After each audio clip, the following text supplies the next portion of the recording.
So this is a new asset we're going to be exploring on the channel this year. Honestly, I wish I could have gotten it to you sooner, but we're talking about Scale. This is an open source layer 2 blockchain running on Ethereum. It addresses two very important problems though: scalability and congestion. You see, when Ethereum's price tends to get this high, and some people project it's going to get higher, then the gas fees also increase. And that also increases network congestion. Scale was created to address both of those issues. And after I've read through the documentation, I got the write up here. We're going to cover tokenomics, the use cases, everything that we need to know just to give you a general overview of the asset. And like I said, I'm planning on continuous coverage of the Scale network this year. So this is just a primer. Let's dive right into it. Now, what is Scale? The most important question. Well, what they use is something called a modular blockchain framework. Casper fans, you're familiar with that. But it allows them to run an unlimited number of chains. These are called scale chains, and they can be tailored to do pretty much anything you want them to do. So it's similar to a setup with Polkadot and the parachains, or Avalanche and the subnets. We can see how that setup is very fruitful. It works. So to see Scale implementing that, that's something very positive. Now, the reason that they're able to do that is because they use something called ERC 777, which simply is a more advanced token standard like the ERC 20. It's just more advanced, more flexible. It allows for greater speed. This is how they're able to let people build these varying chains that can do multiple things. Now, on that note, let's dive into the use cases, because there are a variety of applications on the Scale network. They range from artificial intelligence to social networking, but the bulk of them, about 44 to be precise, are gaming. So when it comes to the continuous coverage, yes, Scale is definitely going to be fit into the rest of the gaming tokens that we're going to cover. And with them having zero gas fees and unlimited scalability, I'm looking at the microtransactions that are going to take over Web3 gaming this year. So another advantage. Now, when I went to look into the white paper, I learned a few things. It's a pretty thick document, about 26 pages, but the most important things that you're going to learn are the technical infrastructure, the architecture to the Scale network. You'll learn about the Scale manager, the node creation, sidechain creation, and how they all kind of work together, right? It's a 3-step process. You need to communicate with your manager. That gives you access for node creation. From the nodes is how you're able to create the different chains. Pretty simple setup in my opinion. Now, I also learned about Scale Labs and the Node Foundation. So we're going to get into the team here and the people behind the Scale network. So we have two founders, Jack O'Halloran, who's been working in digital assets since 2008, even spent a little time at Motorola. So he's familiar with how a long-standing company runs. And then his co-founder, Stan Kladko, he's got 20 plus years in Silicon Valley himself. He even has a PhD in computer science. So yeah, definitely in the right spot. Now, there are two entities responsible for the Scale network. We're talking about Scale Labs. They're based in San Francisco. They're responsible for the technical development, protocol upgrades, the real deep, the dirty work, if you will, right? And then there's the Node Foundation, who handles the business side, governance, basically promoting the network and getting it in front of the right people. So having that type of setup is very strong, because you'd be surprised at how many projects don't really have that, and they desperately need it.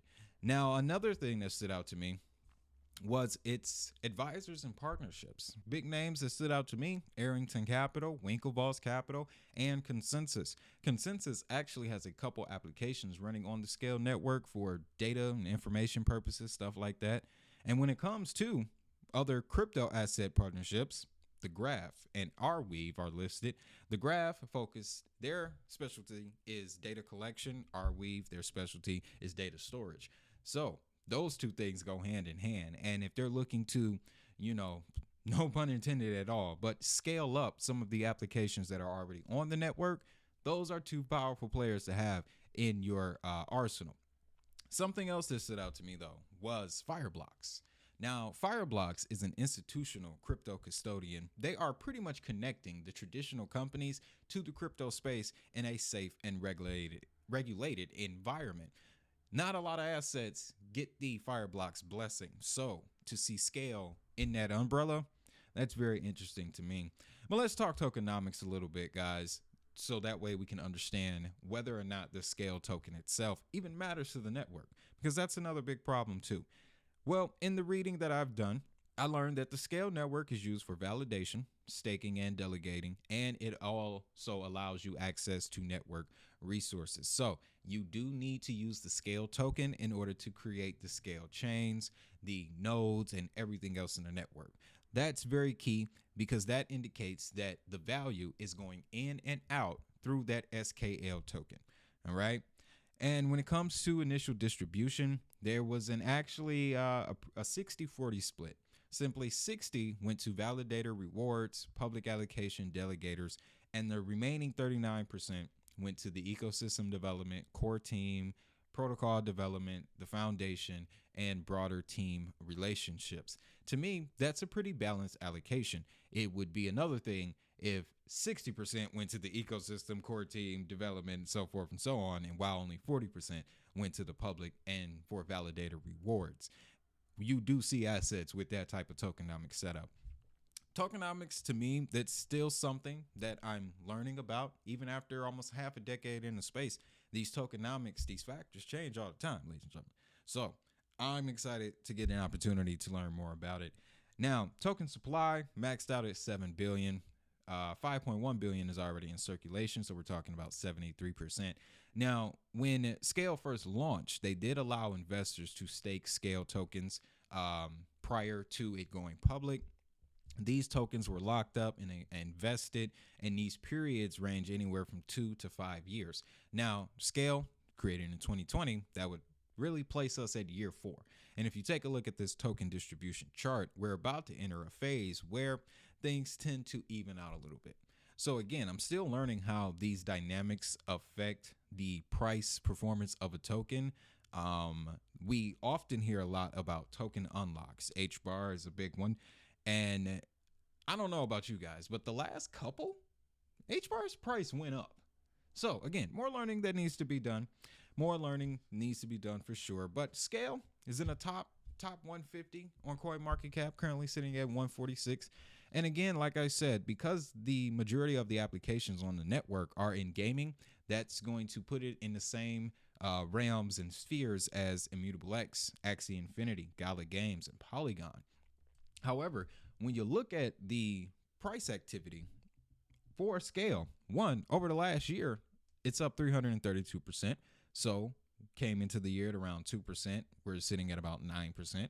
That's pretty, not 2%, but 2 cents. Now we're sitting at 9 cents. Pretty decent performance to me. And if you look at a 30-day chart, I found this morning, compared to Gala Games, Polygon, and Axie, hey, they're actually performing a bit better. And Axie they just made their flagship title to now you can download it from anywhere, and you don't need the Axie NFT. Like, you can just get regular creatures, right?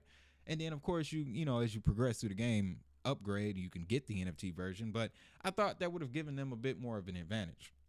Skale is moving, guys. So again, what I like about the Skale network and why we're going to follow it is its ability to address those scalability issues and congestion issues on Ethereum, which is the Mac Daddy operating system for gaming, Web3, and the metaverse. With that, I think it's something that we should definitely keep our eyes on. Like I said, I'm going to be doing continuous coverage. This is one of the assets that is listed on the Power 42. So in the first couple of months of 2024, expect a lot more videos, episodes like this, where we break down the core operations of a project, followed by continuous coverage of that project. That's how we're going to do it going forward on DHN Crypto. With that, let me know what you think down in the comments. That's all I got for you. You know what I want you to do. Have a great day. Have a prosperous day. And remember, if the money is digital, so is the hustle.